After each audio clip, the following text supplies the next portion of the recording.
오늘 14장 중반부에서부터 나오는 루스드라 지방에서의 바울과 바나바의 그러한 삶은 우리가 어떻게 신앙 속에서 살 것인가에 대한 부분들을 아주 잘 나타내주는 그러한 말씀이다라고 볼 수 있습니다. 특별히 오늘 본문 속에서는 짧은 기간 속에 전혀 상반된 두 가지 사건을 통해서 과연 믿음의 삶이라고 하는 것은 무엇이냐, 어떻게 사는 것이 믿음의 삶이냐라고 하는 것을 우리에게 가르쳐주고 있습니다. 그 첫 번째 사건은 루스드라에서 발을 쓰지 못하는 사람을 고쳐주면서 일어난 사건입니다. 오늘 본문을 보면 아시겠지만 나면서부터 안진뱅이 된 사람이 있었습니다. 근데 그 사람은 몸이 불편함에도 불구하고 바울의 설교를 듣기 위해서 말씀의 자리에 나온 사람이었습니다. 주님은 바울의 눈을 통해서 이 사람의 믿음을 보시고 그를 고쳐주셨습니다. 그리고 이 사람은 뛰어 걷습니다. 이 사건은 당시 루스드라 지방에 있어서 아주 충격적인 사건으로 다가왔습니다. 사람들은 소리를 지르면서 신들이 사람의 형상으로 우리에게 오셨다라고 말하면서 흥분을 감추지 못했습니다. 그럴 수밖에 없는 이유가 뭐냐면 당시 헬라 문화권에서는 어떤 하나의 그 이야기가 있습니다. 그것이 뭐냐면 신들이 사람의 형상으로 와서 인간들과 함께 더불어 산다는 생각들이 그 일반적인 헬라 문화권의 종교관이었습니다. 그래서 누가 신인지를 모르는 거예요. 그래서 그 신들을 우리가 만나면 인생에 축복이 생기고 그리고 완전히 바뀌어진 그러한 인생을 산다라고 생각했습니다. 그런데 오늘 보니까 이 바울과 바나바가 그들 생각에는 신이라고 생각이 든 거예요. 야, 드디어 우리가 우리와 더불어 사는 신을 발견했구나 라고 생각하고 그 신을 찬양하기로 작정을 했던 것입니다. 사실 오늘 이 루스드라 지방에서의 안진뱅이의 치유는 하나님의 선하신 뜻들이 누구를 통해서 이루어진 것뿐입니까? 인간이라고 하는 존재인 바울과 바나바를 통해서 이루어진 것뿐이었는데 사람들은 하나님을 바라보지 못하고 오히려 사람을 바라보고 그 사람을 자기 식대로 신이라고 생각했다고 하는 사실을 성경은 우리에게 가르쳐주고 있습니다. 본문을 보니까 바나바를 제우스라고 하고 바울을 헤르메스라고 칭송하면서 소와 화관을 가지고 제사를 드리려고 하고 있는 것을 볼 수가 있죠. 여러분 아시겠지만 그리스 신들의 종류에는 제우스가 가장 높은 신 아니겠습니까? 그리고 헤르메스라고 하는 신은 무슨 신이냐면 변호의 신입니다. 변호의 신. 그래서 그 제우스 옆에서 어떠한 사건이 있을 때 그것을 변호하고 이야기해주는 그런 말을 통해서 자기의 일을 하는 그런 신이 헤르메스였는데 이 바울이 워낙 말을 잘하니까 사람들이 아마 바울을 보면서는 야, 너는 말을 참 잘하니까 헤르메스고 그리고 바나바는 보기만 해도 참 온화하고 인품 있게 생겼으니까 당신은 제우스다 이렇게 여겼던 것 같습니다.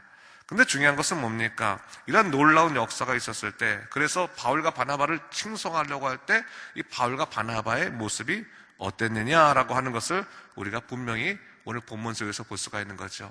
바울과 바나바가 그것을 갖고 기뻐했습니까? 그들을 찬양하고 그들을 칭송하고 그들을 높여올 때 기뻐했습니까? 그들은 그것을 오히려 안타깝게 생각했습니다.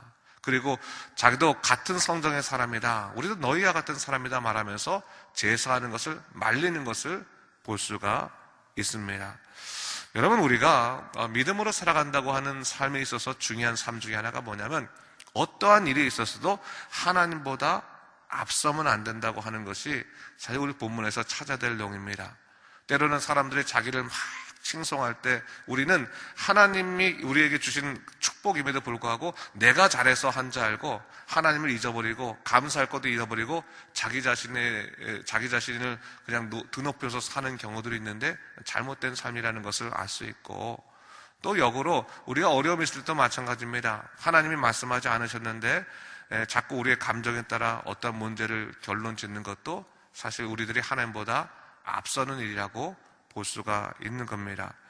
제가 이 말씀을 보면서 그 생각을 많이 했어요. 야, 인간이라고 하는 존재는 조금만 잘나도 조금만 못나도 하나님보다 더 앞장서려고 하는구나. 좀 잘났을 때는 내가 하나님인 줄 알고 우쭐거리는 것이 우리 인간이고, 조금만 어려워도 하나님의 뜻을 잊어버리고 내 감정이 휘둘려서 사는 게 인간이구나. 그게 우리 인간의 모습이구나. 그런 생각을 많이 했습니다. 여러분, 우리 어떻게 보면 이 사역자들 중에서 이런 위험성이 있는 게 참 많거든요. 하나님께서 은사를 주셔서 병을 고치게 하시고 또 말씀을 전파하게 했을 때 수많은 사람들이 모이고 그러면서 하나님을 증거하는 사람, 처음에는 겸손했는데 조금만 지나고 나면요, 그 겸손 잃어버리고 나면 곧장 하나님보다 자기 자신을 더 하나님처럼 여기는 그런 삶을 살아가는 것, 그런 모습을 여러분들도 종종 보셨을 겁니다. 잘못된 삶이라고 하는 것입니다.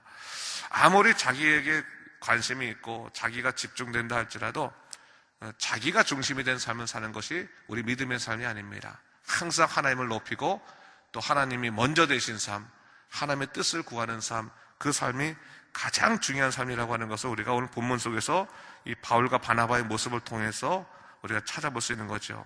18절 말씀에도 보니까 이렇게 말하여 겨우 무리를 말려 자기들에게 제사를 못하게 하느니라. 자기에게 집중된 모든 칭찬과 관심들을 막고 그 모든 것을 어디로 돌려야 됩니까? 하나님에게 돌릴 수 있는 그런 모습들이 우리에게 있어야 된다. 우리가 정말 우쭐거릴 수 있는 그런 일이 있는데 하나님에게 영광을, 하나님에게 모든 것을 돌릴 수 있는, 그래서 여러분, 우리의 궁극적인 삶의 목적은 예배자의 삶이 되어야 되는 겁니다. 그걸 분명히 알아야 되는 거예요. 온전한 예배자로 살아 무슨 일이 있든지 하나님께 영광 돌리고 하나님께 예배드리는 삶을 사는 것이 우리 인생의 목적이 되어야 하는 것이지, 성공적인 삶이 우리 믿는 사람들의 목적이 아니라는 것을 항상 생각해야 되는 거예요. 하나님이 우리 인생에 성공을 허락하셨다 할지라도 그 성공을 통해서 하나님을 더욱더 영광 돌리고 하나님께 예배할 수 있는 예배자의 삶이 되는 것이 마땅한 삶이다라는 것을 볼 수가 있는 것이죠. 그리고 두 번째 우리가 볼 수 있는 것은 뭐냐? 오늘 본문을 보니까 이 루가오니오 성에서는 이 바나바가 바울이 신이 됐어요. 완전히 그를 찬송하고 칭송하는 그런 그 역사가 일어났는데, 당시에 그 안디옥과 이고니온에서 바울에 대해서, 바나바에 대해서 악감을 품고 있는 자들이, 유대인들이 몰려왔습니다. 그래서 바울을 돌로 쳐서 거반 죽게 만든 후 성 밖으로 내버린 사건이 나옵니다. 사실은 이제 거반 죽게 된 것이 아니라 죽였는데, 죽인 줄 알았는데, 그래서 성 밖으로 버렸는데 사실 죽지 않고 사도 바울이 살아난 거죠. 구사일생으로 살아나는 사건이 벌어집니다. 어떻게 보면 정반대의 사건이 이렇게 한순간에 일어날 수 있을까? 정말 이 짧은 시간에 일어날 수 있을까라고 생각했는데, 여러분, 그것이 어떻게 보면 인생인 것 같아요.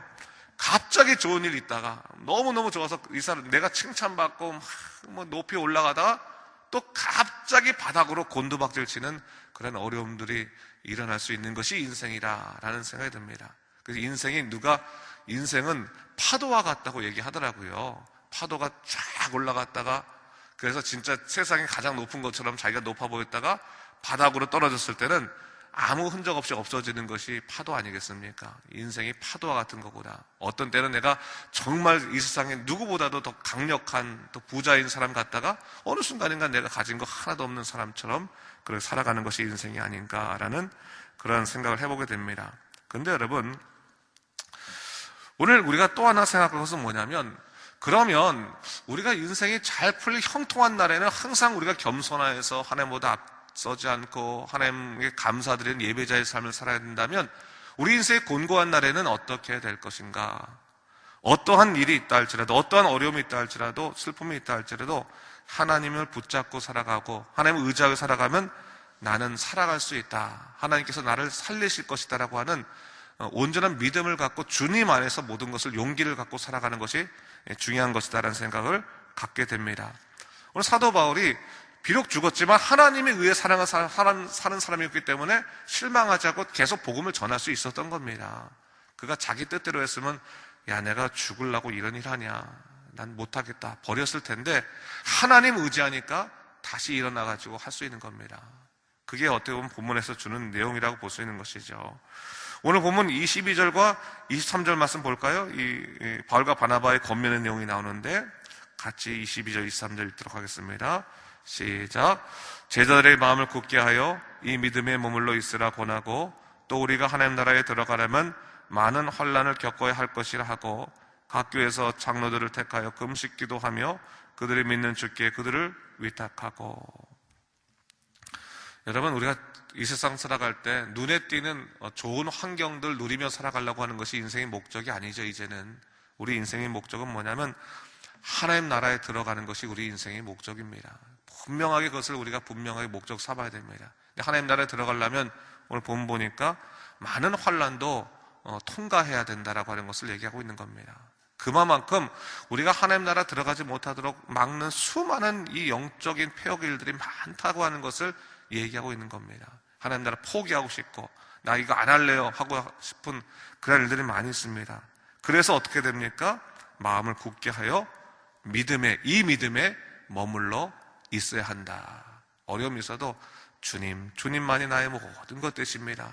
이 믿음에 머물러 있겠습니다. 마음을 다시 굳게 하고 마음을 굳게 해서 하나님의 주신 그 예수 그리스도의 믿음 안에 살아가는 것이 참으로 중요하겠다라는 그런 생각을 하게 됩니다. 더불어서 뭘 얘기하고 있는 겁니까? 오늘 바울과 바나바 같은 경우는 각 교회에서 장로를 택해서 금식 기도를 했다고 하는 것은 뭐냐면 중보 기도를 부탁한 거예요. 그들의 복음을 잘 전하시도록 금식으로 좀 기도해 달라고 하고 그들이 믿는 주께 그들을 위탁했다고 나오는 건데, 여러분 우리가 혼자 사는 거 힘들어요. 우리 서로 믿음의 동지들에게 기도 부탁해야 됩니다. 여러분들의 사정을 위해서 기도 부탁하십시오. 내가 지금 이런 어려움이 있는데 여러분 기도 좀 해주십시오. 기도해 주십시오. 왜? 기도는 하나님의 놀라운 역사를 여는 문이지 않습니까? 우리 스스로 마음을 굳게 해서 하려고 하면 너무 힘든 거예요. 사실은 사람이라는 존재가 얼마나 실망하기 쉽습니까? 그러니까 기도 부탁하십시오. 어려울 때마다 저 기도해 주세요. 기도해 주세요. 기도해 주세요. 부탁하면 하나님께서 또한 그 기도를 들어주셔서 우리 나약해지고 또 우리의 또 절망한 마음들 다시 새롭게 해 주실 것입니다. 중요한 것은 원칙이 있는 거죠. 우리가 마음을 굳게 하여 믿음 안에 머물러 있으리라 오늘도 결단하고 이루어 기도하시기 바랍니다. 어떤 어려움이 있더라도 하나님 그리 아니하실지라도 내가 이 믿음 안에서 주님 뜻대로 살겠습니다 라고 생각하고 나아가게 된다면 이 어려운 또 사건 또 벗어나면 또 좋은 사건 오는 거 아니겠습니까? 환경에 따라 우리 마음이 들쑥날쑥하지만 그것을 잘 견뎌내서 하나님만 의지하고 하나님과 동행하는 것을 가장 크게 우리가 우리 인생의 큰 가치로 생각하는 여러분 되시기를 주님의 이름으로 축원합니다. 기도하겠습니다. 주 하나님 아버지 감사합니다. 이 아침에 하나님께서 우리에게 또한 우리 바울과 바나바의 겪은 일을 통해서 신앙인들은 어떻게 살아야 될 것인가를 다시 한번 알려주십니다. 기쁜 일이 있을 때, 자기가 높아질 때, 그럴 때조차도 하나님께 영광 돌리는 예배자의 삶을 살아야 되는 것이고, 어렵고 힘든 일이 있을 때 마음을 굳게 하여 이 믿음에 머물러 있어야 되는 그런 모습들이 우리에게 있어야겠습니다. 주 하나님 아버지, 인생의 파도와 같은 일들에 흔들리지 않게 하여 주시고 오직 하나님 붙들고 믿음으로 살아갈 수 있도록 우리를 붙잡아 주시옵소서. 성령 충만하도록 인도하여 주시옵소서. 감사드리며 이 모든 말씀 예수님 이름으로 기도드립니다. 아멘.